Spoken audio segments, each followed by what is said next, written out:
All rise, keep the court now in session. The Honorable Edward Burke presiding. Thank you. Have a seat. Need quiet in the courtroom. Michael Barsky. Yep, still here. Is that you? Okay. This case, This is a Swansea matter. okay. All right, this is a speeding complaint. State will present evidence. How many witnesses do you have? One. All right, there'll be one witness. When the witness is done testifying, if you want to ask questions, you can do that. You're not obligated to. When the state's done, if you want to testify, you can testify. You don't have to. The state has the burden of proof.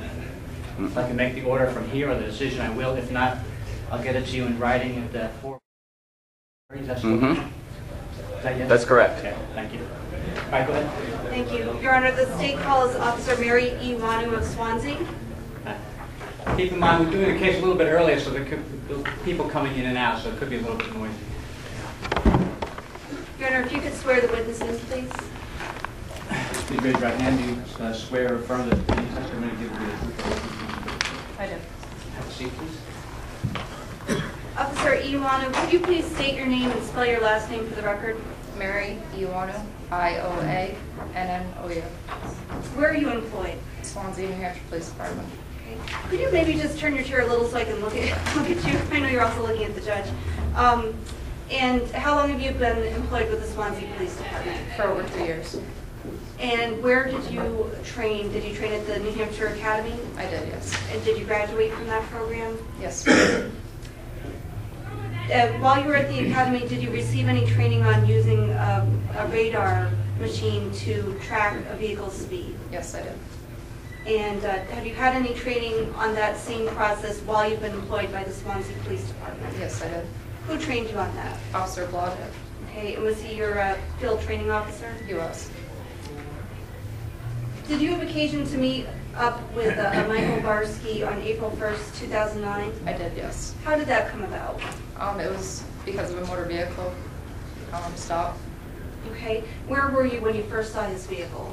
I was traveling southbound on West Swansea Road, which is also Route 10. Okay, and did you end up stopping that vehicle? I did, yes.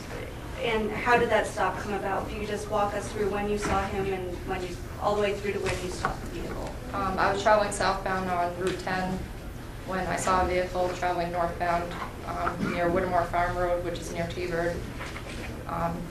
He was traveling northbound at a high rate of speed. So at that time I activated my radar unit. I got a high audible pitch, looked down and observed the vehicle was going 64 and close to 40. Okay. What time of day or night was this? It was approximately just after 1 a.m. Okay, so it was dark out. It was.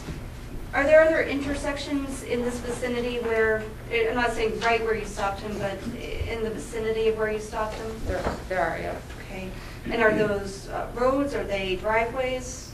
There's both. There's roads and businesses. Were there any other cars, vehicles, or any traffic at all at the time that you first saw Mr. Barsky's vehicle? No, there wasn't. Were there any cars, vehicles, anything else moving at the time that you started the radar machine? No, there wasn't. And again, when you looked at the radar machine, it read 64? Correct. What is the posted speed in that spot? 40 miles an hour. Did you speak to Mr. Barsky? I did, yes. And did he identify himself in any way? Through a New Hampshire driver's license. And did you look at the driver's license? I did. Did you look at the photo? Yes. Did you compare the photo to the person in the driver's seat? I did, yes. And did it appear to be the same person? It did, yes. Is that person here today? Yes. And where is he? He's right there. Okay, and let the record reflect that she's pointing to the defense table, Your Honor. Your Honor, I'd ask that the court take judicial notice that Route 10 is a public way. All right, Mr. Barsky, the state is asking me to take notice that it's Got it. common knowledge in this jurisdiction that Route 10 is a highway. I'm taking notice of that. Did you do any calibrate or any checking of the radar machine before you went out on that shift? At the beginning of every shift, I calibrate my radar unit. And how do you go about doing that? We have 2 tuning forks that we use. You turn on the radar unit, and you use the tuning forks in front of the radar unit, and make sure they're the correct speeds. Okay. And was it in fact the correct speed? They were, yes. Did you check at the end of your shift? Yes. And was there any problem with it at that point? No. Your Honor, may I approach the witness? Yes. Do you recognize this? Oh, I'm sorry, I'll give a copy to Mr. Barsky. I already gave a copy, but I'll give you one more. Yes, I do. I don't What need it- another copy. You don't need, okay, it's this What top one. are we talking about? I'm sorry? What is it? What is this, Officer E1? It's the calibration, the certificate of calibration for the radar unit. I'd ask that that be admitted as State's Exhibit number 1. Any objection to that? Nope.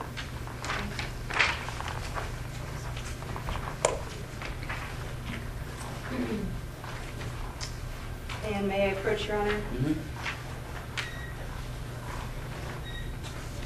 Oh, no. Oh, this is just a copy? Yes. Starting with the top one, do you recognize that? I do, yes. What is that? It's a certificate for accuracy for the tuning fork. And, Your Honor, I'd ask that that be admitted as State's Exhibit number 2. Any objection to that? Nope. And the one right below it, Officer E1, what is that? It's another certificate of accuracy for the second tuning fork. And I'd ask that that be admitted as State's Exhibit number 3. Any objection? Yeah. I think so.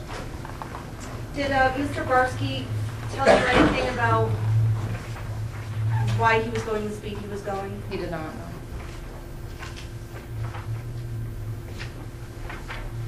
I have no further questions, Your Okay. Honor. All right, Mr. Brodsky, if you have any questions for the witness? Nope. You won't have any questions? That's correct. Okay. All right, thank you. You can have a seat then. The state rest? Yes, Your Honor. Did you have any witnesses or testimony you wanted to provide? Nope. Okay.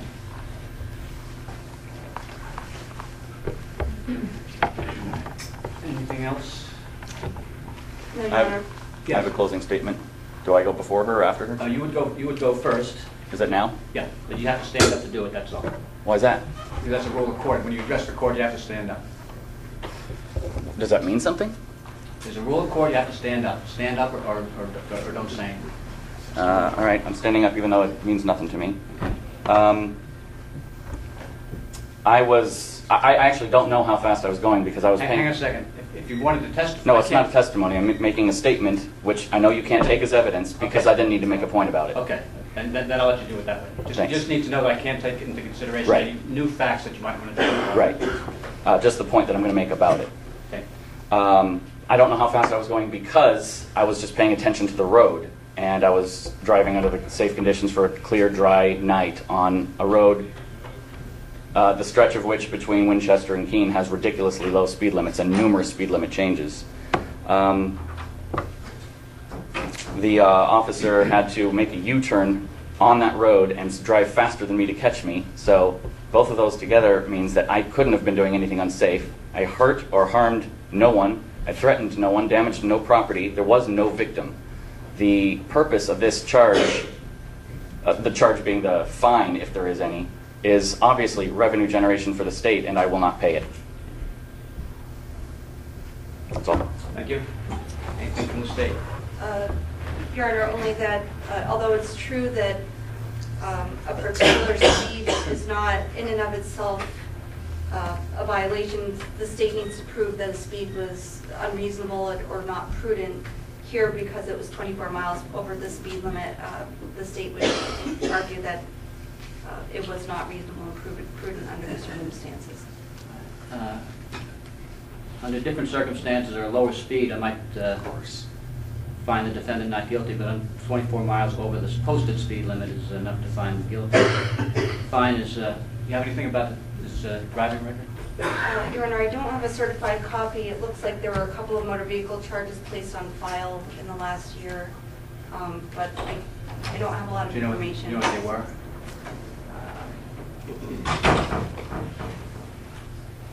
There was a 16 to 20 mile per hour over the speed limit in an unregistered vehicle out of Milford District Court. All right, the fine totals, including the Standard assessment, $200. Do you have that money today? Excuse me, what is the standard assessment? It's a 20% assessment that's tacked on to all fines. It goes into the victim witness fund, some other state funds. So, so you found me guilty, and there's a penalty, and then a penalty on that penalty? They call it a penalty assessment, but there's no extra penalty against you. It's assessed on all fines, so it's across the board. Well, I mean, I know it's not something you're inventing for me, but it seems like there's a penalty on getting a penalty, a fine on getting a fine. No, I can understand because we call it a penalty assessment. It sounds as if it's an extra penalty against people, but they should probably come up with a different name for it. It's a 20% surcharge. You can call it lots of things it could go by. So there's like a charge. It's on all fines. Right, but there's like, you came up with $200 somehow. There's probably a table you look at. 166.67 plus 33.33. That's it. Okay, so fine on fine. Okay. All right. You're not going to pay it today? I'm not going to pay it, All right, period. I'm going to give you 30 days to pay it. I don't want 30 days. I'm not going to pay it. Well, I understand that you have a different opinion about how I should do things here, but it's going to be $200. It's going to be due in 30 days. If you don't pay it in 30 days, there may or may not be a bench warrant for you. There may or may not be a notice from the Director of Motor Vehicles that your license will be suspended for not paying it. So I'll just leave it up to you. I have 2 questions about that. Under what conditions may there not be a bench warrant if I don't pay? If I decide that I don't want to issue a bench warrant, I may not issue a bench warrant. Okay. And can I ask you, well, I'm going to ask you, why are you not accepting my word that I'm not going to pay? Why are you dragging this out? I'm just taking the position that I'll give you an opportunity to change your But mind. I don't want that opportunity. That's all right. You're going to force it on me. Thank you. All right.